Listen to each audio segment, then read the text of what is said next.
One important objective identified by Project 2030 is to reduce the proportion of people with alcohol use disorder. The National Survey on Drug Use and Health conducted a survey in 2018 that found 5.4% of those surveyed had alcohol use disorder. Between 2018 and 2019, they found little or no detectable change. One inequality identified in the data was in regard to sexual orientation. They found that approximately 4 times as many participants with AUD identified as lesbian, gay, or bisexual as compared to straight in 2018. And this inequality had little or no detectable change over the year. One of the causes of this inequality is described in a research paper by Evans-Polche et al. In 2020. These researchers indicate that more than half of individuals identifying as lesbian, bisexual, or gay had psychiatric comorbidities compared to only 1/3 of those identifying as heterosexual. They conclude that individuals identifying as gay, lesbian, or bisexual face disproportionate amount of stress in their lives due to being stigmatized by society, and they point to the lack of social support groups that are welcoming to their unique problems as a significant factor preventing recovery from alcohol use disorder. Another cause of this inequality is noted in a study by Fellner et al. In 2020 that found individuals identifying as LGBTQ face significantly more stress when seeking acceptance from family and friends as compared to heterosexual individuals. They also face disproportionately more social pressure to use alcohol in LGBTQ unique public spaces such as gay bars and pride events. The researchers conclude that the disproportionate use of substances is likely due to coping with societal stigmas combined with an increased peer pressure from within their community.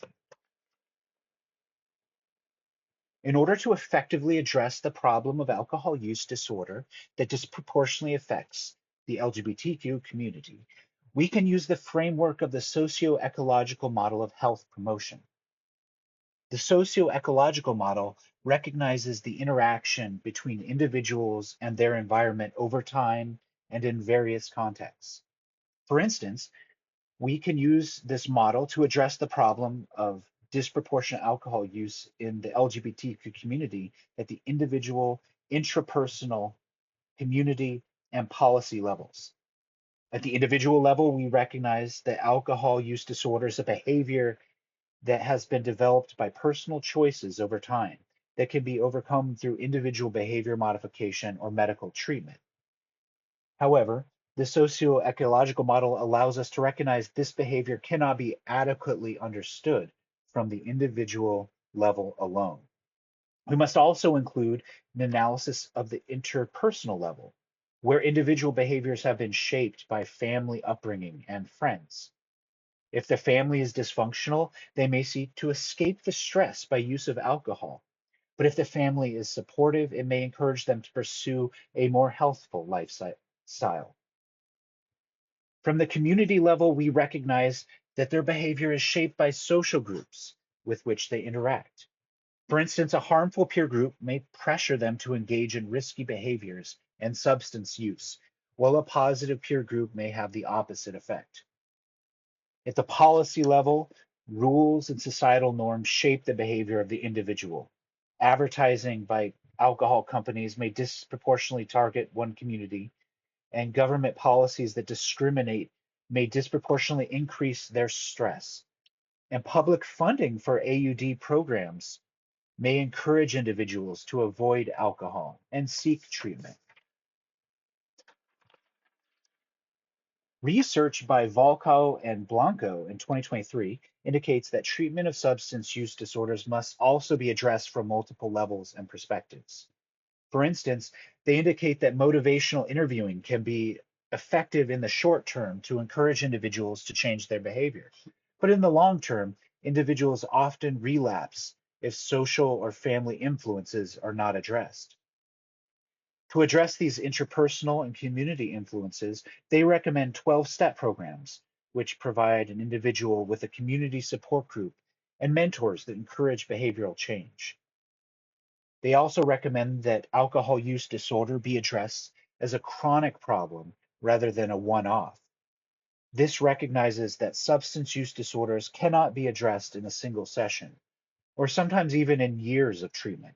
Instead, substance abuse may require a lifetime of assistance from all various levels of the socio-ecological model.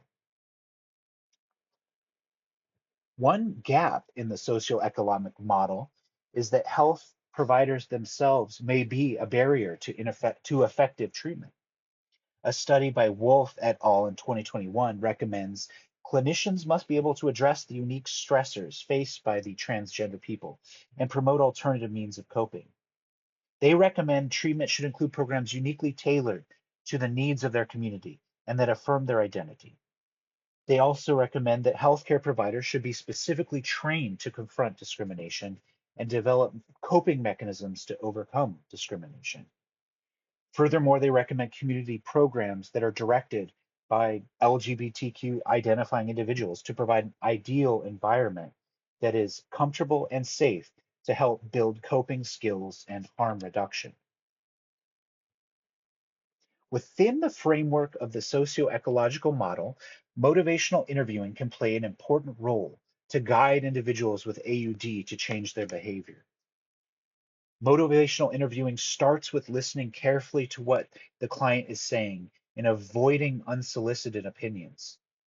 It's the type of communication style where the interviewer collaborates with the client rather than commanding them and directs the conversation to naturally progress towards the desired change in a compassionate way.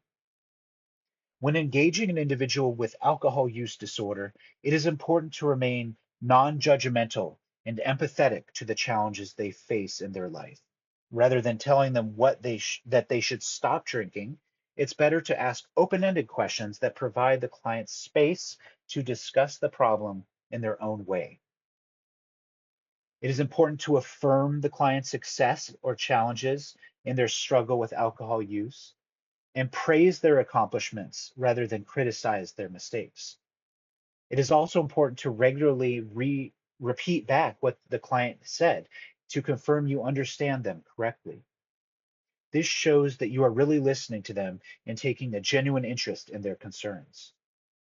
Finally, summarizing the conversation in a consensual way allows you to progress to the next stage in the interview while consolidating what has already been said. If it has been a productive conversation, you might find that the client's goals are incompatible with their current behavior, and that might encourage them to change their behavior without having to explicitly tell them. However, motivational interviewing is only part of the solution. To have lasting effects, we must address each of the levels of analysis of the socio-ecological model. Healthcare providers should help clients work through their family and relationship problems.